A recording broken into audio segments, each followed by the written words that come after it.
Bonsoir. Est-ce qu'on peut dire que vous avez fait le match parfait à l'extérieur, avec notamment une première mi-temps très solide? Ouais, on a fait l'une de nos meilleures premières mi-temps à l'extérieur. On doit rentrer avec un score beaucoup plus fort. Euh, et on doit tuer le match dans cette première mi-temps. Après, on avait une maîtrise totale sur cette première mi-temps avec du jeu combiné, de la force sur la partie défensive, beaucoup de situations, des buts. Et ce troisième but aurait tué le match. Après, deuxième mi-temps, on sait que le troisième but est toujours très important dans un match. Et on prend un but sur une belle action menée par Grenoble. Derrière, on a su faire le dos rond et puis sanctionner cette équipe de Grenoble sur la fin. Maintenant, je pense que la victoire elle est entièrement méritée.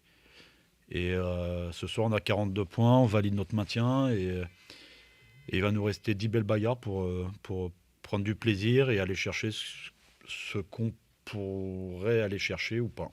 Mais il y a encore des choses à jouer dans cette fin de Ouais, saison pour vous. ouais, bien sûr.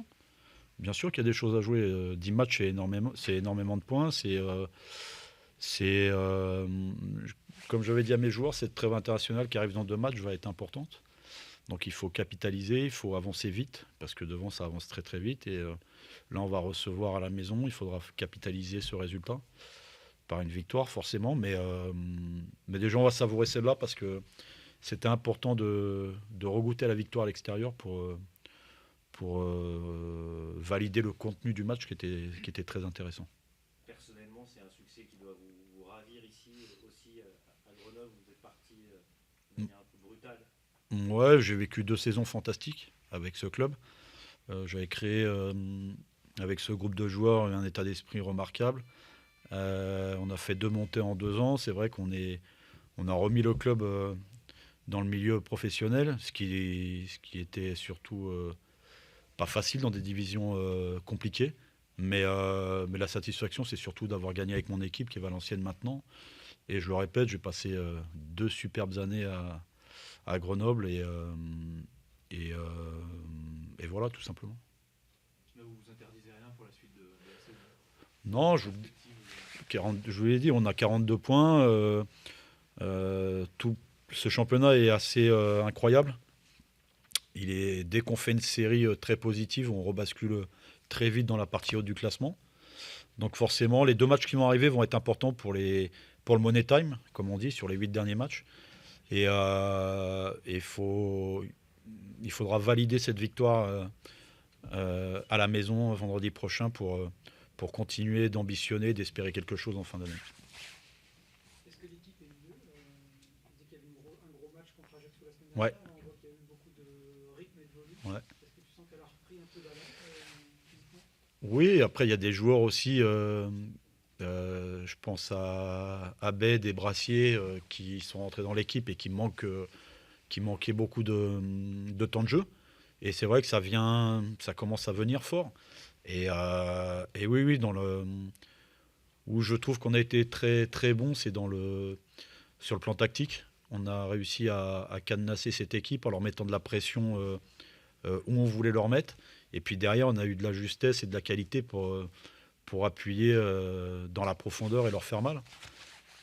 Pour avoir un style de jeu comme ça, il faut être fort sur la partie athlétique, croire fort en ses jambes, et c'est ce que les joueurs ont proposé, où je te rejoins aussi le week-end dernier contre Ajaccio, où l'intensité elle a été maximale. Ok. Merci. Merci beaucoup.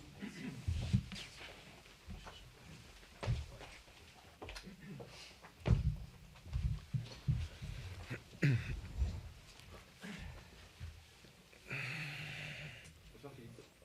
C'est compliqué de survivre à une telle première mi-temps en Ligue 2, quoi. Oui, bah, on n'a pas, je sais pas comment on a préparé ce match. Enfin, moi, je sais comment on l'a préparé, mais comment on l'a rendu sur de la première mi-temps est assez quand même spectaculaire, pardon, dans le mauvais sens du terme. Je pense pas que il y ait grand-chose à se retenir de cette mi-temps en termes d'intensité, d'engagement, de justesse technique. On peut être mené 0-3 ou 0-4 à la mi-temps sans sourciller. Donc voilà, on avait encore cette chance d'être à peu près en vie à 0-2, parce qu'on sait que 0-2, si on arrive à marquer, ça peut être un score qui se retourne assez rapidement et du coup assez facilement. Et du coup, c'est ce qu'on a vu en deuxième mi-temps. Après, bon voilà, faut pas aborder les matchs de Ligue 2 quand on veut les gagner, avoir la prétention de quelque chose, jouer que 30 minutes. Bon, c'est assez inexplicable, mais malheureusement, je suis comme vous devant les faits et à la mi-temps, j'étais aussi également abasourdi. Est-ce que ça a crié un peu à la mi-temps? Est-ce que ça a secoué un peu les joueurs pour... Oh, ça peut pas crier tout le temps, hein. On s'est déjà un peu énervé après Châteauroux. C'est pas la peine non plus. Voilà, mais il faut dire les choses. Et dire les choses, c'est pas toujours dire les choses en hurlant. Bon, voilà, j'ai attendu rapidement, ou j'ai demandé rapidement, très rapidement, parce que j'avais peur de faire des erreurs. J'ai déjà certainement fait des erreurs dans ma composition d'équipe de départ, puisque rendre une copie comme ça à la mi-temps, j'y ai fortement, certainement et sûrement des responsabilités, et moi je les fuis pas. Voilà. Et voilà, j'ai demandé un autre comportement rapide, tout de suite, immédiat, qu'on a vu dès qu'on est rentré quasiment sur cette deuxième mi-temps. Je ne sais pas trop pourquoi, mais tout d'un coup, ça s'est complètement inversé. Et du coup, le but, il nous a relancé. Et après, et du coup, on se demande même comment on fait pour pas être à 2-2, quoi. Je veux dire, c'est quand même invraisemblable. Je pense qu'on a un 2 contre 1 joué à un moment donné avec le gardien. Bon, enfin bref, on a tout fait. Par contre, ce qu'il fallait dans la deuxième mi-temps pour revenir, être performant, montrer quelque chose. On a fait une très bonne demi-heure. On a laissé la Valenciennes, on lui a rien laissé du tout. Donc voilà, c'est difficilement explicable pour moi. Parce que même avec la même équipe, en début de deuxième mi-temps, notre comportement était complètement différent. C'est toujours... Parce que c'est vrai que vous pouvez revenir rapidement à 2-2 à la 68e, je crois. Il reste du temps derrière, donc ce manque de réalisme... Moi, je pense que, si on revient à 2-2, vu la physionomie de la deuxième mi-temps, je pense qu'on a des chances de gagner le match du coup. Parce qu'à 2-2, je pense que l'adversaire aurait été mal. Après, l'orage est un peu passé, ils se sont remis un peu dedans. Je pense que le troisième but est hors jeu. Enfin bon, de toute façon, en ce moment, on ne va pas trop discuter de ça non plus parce que je pense qu'il y a une faute sur le premier et le troisième but, mais bon, c'est pas grave. C'est du passé déjà, on se prépare sur autre chose. Est-ce que pour vous, maintenant, l'enjeu, c'est d'arriver à trouver des leviers pour continuer à progresser, à évoluer? Parce que la fin de saison peut apparaître un peu longue maintenant que vous êtes dans ce milieu de classement. La fin de saison, elle sera ce qu'on voudra bien en faire. Aujourd'hui, on est sur 3 défaites. Je pense que le match de Châteauroux, on s'en aperçoit aujourd'hui, c'est un match qui nous a fait mal, il nous fait basculer du mauvais côté du coup, alors que ça aurait pu au contraire, pu être une très très belle planche d'appel globalement pour la fin de saison. Maintenant, il y a toujours des choses à faire. La première chose à faire, c'est stopper la série de 3 défaites. C'est la première fois que ça nous arrive. C'est la première fois que ça m'arrive depuis que je suis à Grenoble. Voilà, on n'aime pas ça. Donc voilà, on va à Orléans la semaine prochaine dans un match voilà, chez quelqu'un qui cherche à sauver sa peau. Donc on sait ce que ça va être comme match. Si on arrive avec les mêmes arguments qu'en première mi-temps, on repartira avec le même score. Non, c'est pas plus compliqué. Donc voilà, donc ça c'est la première chose. Maintenant, je crois qu'il faut aussi que tout le monde se remette bien en question. C'est pas tolérable de faire des mi-temps comme ça. Quoi qu'il arrive, dans l'engagement, dans l'intensité, dans les duels, dans les impacts, à un moment donné, il y a des choses simples.